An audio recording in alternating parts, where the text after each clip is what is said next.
ભરૂચ જિલ્લામાં આમ આદમી પાર્ટી દ્વારા ભારત અમેરિકા વચ્ચેની ટ્રેડ ડીલના વિરોધમાં કલેક્ટરને આવેદનપત્ર પાઠવવામાં આવ્યું છે। આમ આદમી પાર્ટી ભરૂચ દ્વારા અમેરિકા અને ભારત વચ્ચેની ટ્રેડ ડીલનો કડક વિરોધ નોંધાવવામાં આવ્યો છે। પાર્ટીએ આ મુદ્દે રાજ્યપાલને સંબોધીને કલેક્ટરને આવેદનપત્ર પાઠવી ટ્રેડ ડીલ રદ કરવાની માંગ કરી છે। પાર્ટીના જણાવ્યા અનુસાર આ ડીલ દેશના નાના વેપારીઓ, ખેડૂતો, પશુપાલકો અને ઉદ્યોગકારો માટે નુકસાનકારક સાબિત થઈ શકે છે। ખાસ કરીને કૃષિ અને ડેરી ક્ષેત્ર પર તેની ગંભીર અસર થવાની આશંકા વ્યક્ત કરવામાં આવી છે। અમેરિકન કૃષિ અને ઔદ્યોગિક ઉત્પાદનોને ભારતીય બજારમાં શુલ્ક વિના પ્રવેશ મળશે અને ભારતીય ઉત્પાદનો પર અમેરિકામાં ડ્યુટી લાગુ રહેશે તો સ્થાનિક ઉત્પાદકો માટે સ્પર્ધા કરવી મુશ્કેલ બની શકે છે। આ અંગે આમ આદમી પાર્ટી દ્વારા ચીમકી ઉચ્ચારવામાં આવી છે કે જો આ ડીલ રદ નહીં થાય તો પાર્ટી રાજ્યવ્યાપી કાર્યક્રમો અને જનજાગૃતિ અભિયાન ચલાવશે।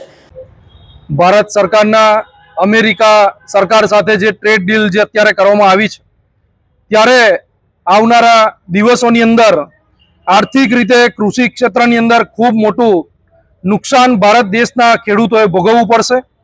ત્યારે આમ આદમી પાર્ટી આજે સમગ્ર ગુજરાતની અંદર આ ટ્રેડ ડીલના વિરુદ્ધની અંદર આ ટ્રેડ ડીલ બંધ કરવા માટે, કિસાનોના ન્યાય માટે સમગ્ર ગુજરાતની અંદર આજે દરેક જિલ્લા પંચાયત, દરેક જિલ્લા કલેક્ટરશ્રીને આવેદનપત્ર મુખ્યમંત્રીને સંબોધીને આજે આપી રહ્યા છે। ત્યારે આજરોજ ભરૂચ જિલ્લા સંગઠન દ્વારા પણ ભરૂચ જિલ્લા કલેક્ટરશ્રીને આવેદનપત્ર પાઠવવા માટે આવ્યા છે। આજે અમેરિકાના જે ટ્રેડ ડીલ કરવામાં આવી છે, આ કૃષિ ક્ષેત્રની અંદર આવનારા દિવસોની અંદર આમાં નિઃશુલ્ક જે પ્રવેશ આપવામાં આવ્યો છે અને ગુજરાતના ખેડૂતોને, ભારત દેશના ખેડૂતોને ખૂબ મોટી આર્થિક રીતે નુકસાની ભોગવવી પડે એવી સમસ્યા ઊભી થશે।